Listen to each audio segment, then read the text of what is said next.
Hey, what's up YouTube? This is Anthony from Anthony's Customs, and per video watcher requests, I am going to show you guys my Beast Wars and Beast Machines Transformers collections. As you guys probably know if you've seen my videos before, I don't have anything on display right now, so it's all in storage. Luckily this one's relatively small, so I was able to take the stuff out of the baggies and the storage containers and everything to organize it, and I figured while I'm doing that, I might as well show you guys what we have going on. Now, I'm sort of a completist for these figures. I don't have any that weren't on the show, though. So if it was on the show, I got it, unless it was like one of those goofy variants with a gimmick or something like that. And I do have a couple of variants. But overall, if it was on the show, I got it. The only one I'm really missing that I really want to get, well, there's two.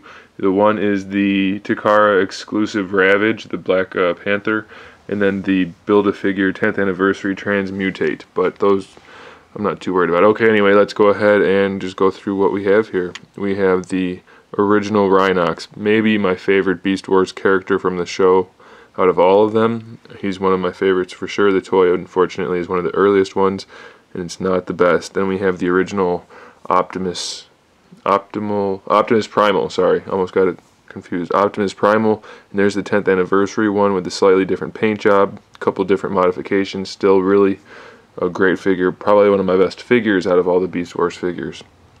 Then we have the Transmittal Optimus Primal. Geez, I can't talk today.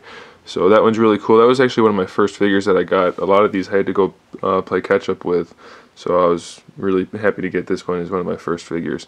Then we have the big guy, which is Optimal Optimus, which is when the little blue gorilla guy right there, he kind of melds and combines with the G1 Optimus Prime.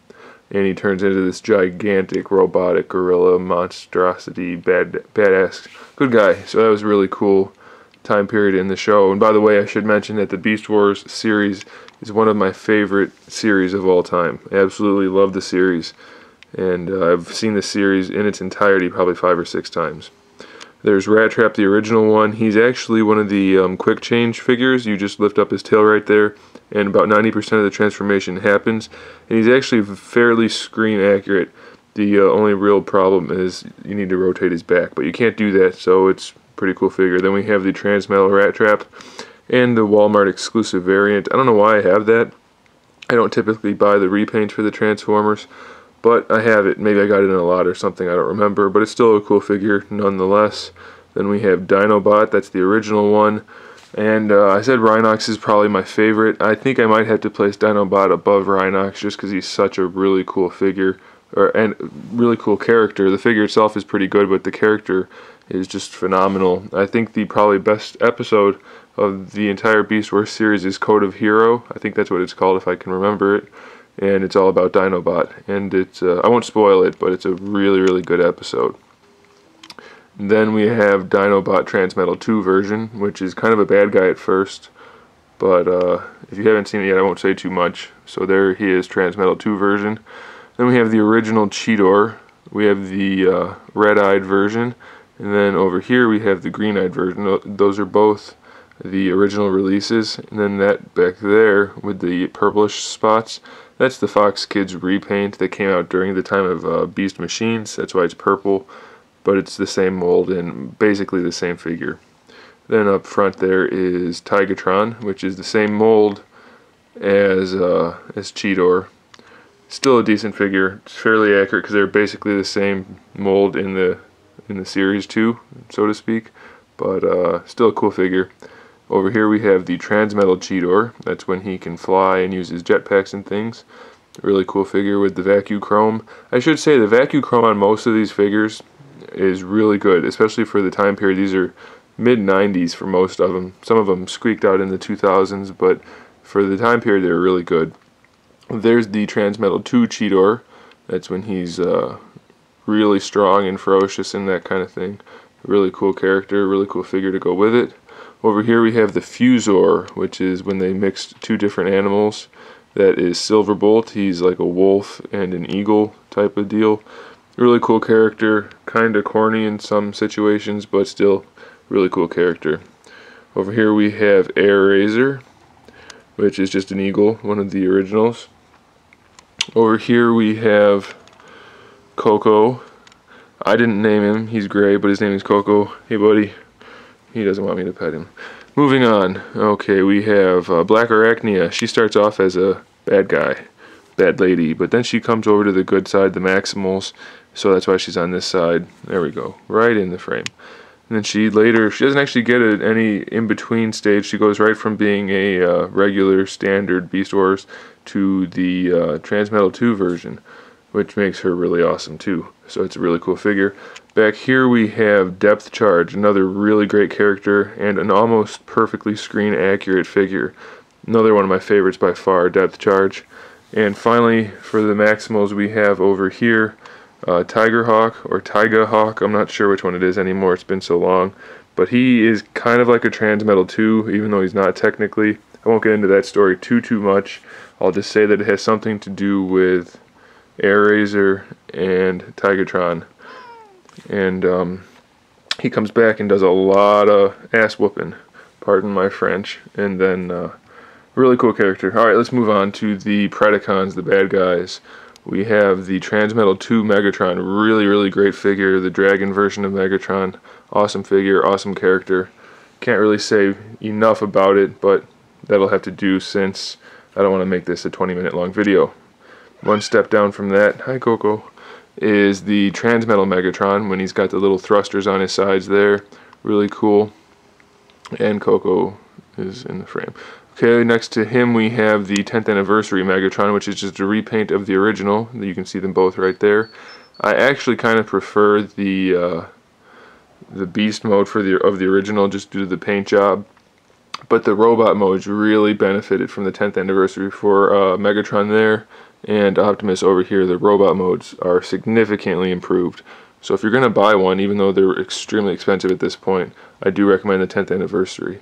Down here we have Rampage, which is kind of like a Transmittal 2, even though he's not. He's really just technically a Transmittal, but he's got some special mojo going for him, and he's a really mean son of a gun, and he fights with Depth Charge a lot.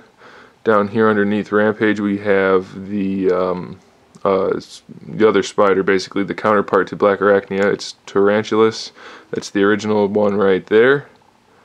And over here we have the Transmittal version, where he actually has a wheel underneath there for when he has a vehicle mode, because all the Transmittals had that. Next to him we have one of the originals, which is Pterosaur. Kind of like the counterpart to Rattrap on the Maximals, just kind of a basic infantry type guy, even though Rattrap's more of a spy, but still kind of a smaller soldier kind of guy. Next to him we have Waspinator, which everybody remembers as the goofy, fumbling bad guy that is really not a bad guy, just kind of on the wrong side of the line. Next to him we have Scorponok. He is a bad guy by any form of the word. He is definitely a bad guy. Really cool character, and the figure's actually pretty decent. He's one of the harder to find ones, so if you can find him, if you're looking for him, and you can find him for a good price, grab it. Just be careful that he comes with the little bee thing that's inside his hand. He launches a bee missile, and make sure the claw actually closes. Up here we have Inferno, which is a fire ant. He's one of the generals, and he was a badass, and kind of goofy though, but still really cool, and the figure actually is really good. Then we have over here the Fusor for the Predacons, which is Quick Strike, and he is a scorpion mixed with a cobra. Pretty cool, kind of a cowboy style, western styled character, and he's a pretty good figure. The figure's actually almost spot on perfect, and the character was alright. Then last but not least, for the Beast Wars, we have what almost kind of never was. This is what originally Optimus Primal was going to be. They originally had him planned out as being a bat. And then for Megatron they had him being an alligator, but they figured that that wasn't going to make for a very good TV series, because a bat and an alligator aren't necessarily the most imposing and formidable opponents, so they turned them into a gorilla instead of a bat, and a T-Rex instead of an alligator. So I'm very glad they did that, but they still released those two figures even though they're tiny, and that's what they were. Now, moving on to the Beast Machines, which is technically the follow-up series to Beast Wars. A lot of people didn't care for Beast Machines as much. I really liked it. I liked Beast Wars more, but I still got some of the figures. Now, when it comes to Transformers, scale has always been an issue, even in the current movie figures or the Transformers Prime. None of the scale of the figures actually ever lines up, but the Beast Machines line has more scale issues than a Weight Watchers clinic. I mean, it's just bad. Some of them are huge, some of them are tiny. Now, they did have some different versions that I don't have here, but overall the scale issues are just absolutely horrible. For example, we have right here the only version of Night Scream, which is a bat, and he's not supposed to be particularly large, but he's one of the biggest figures that they have. It's a really cool figure, it's fairly accurate, it's just really, really way too big.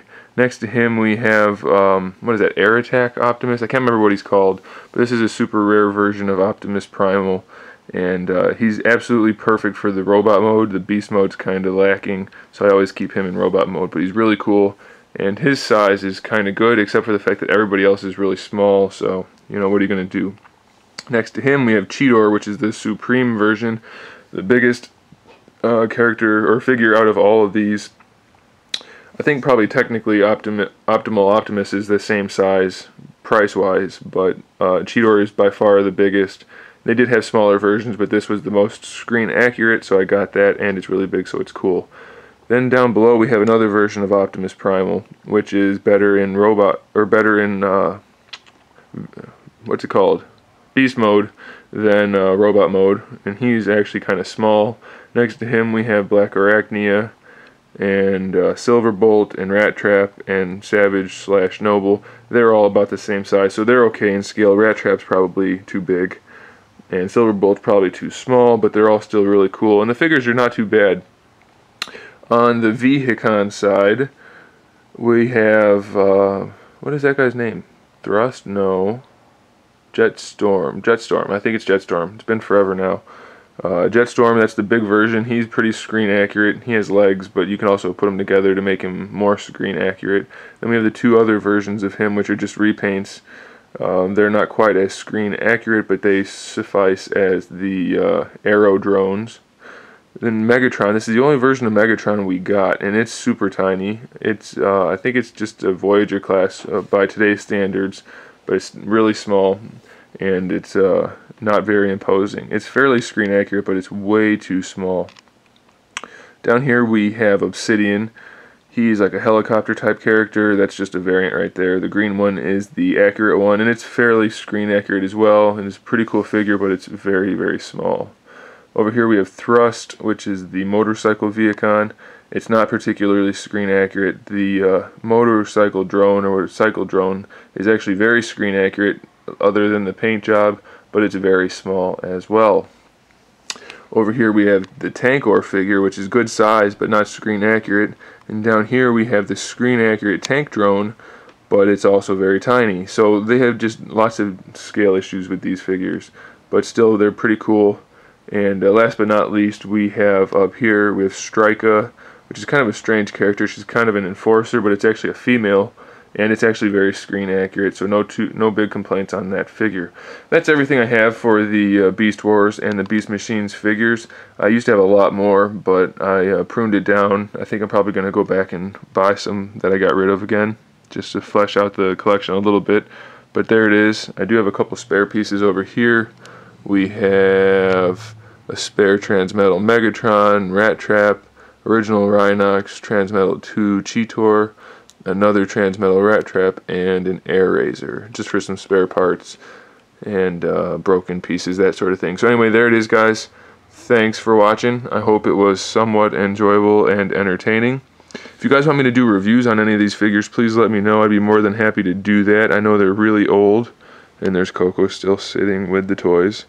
But I really love this series, and I do like these toys a lot too. So if you want the reviews, let me know. Keep an eye out for more reviews and more other videos coming in the future. And in the meantime, keep collecting.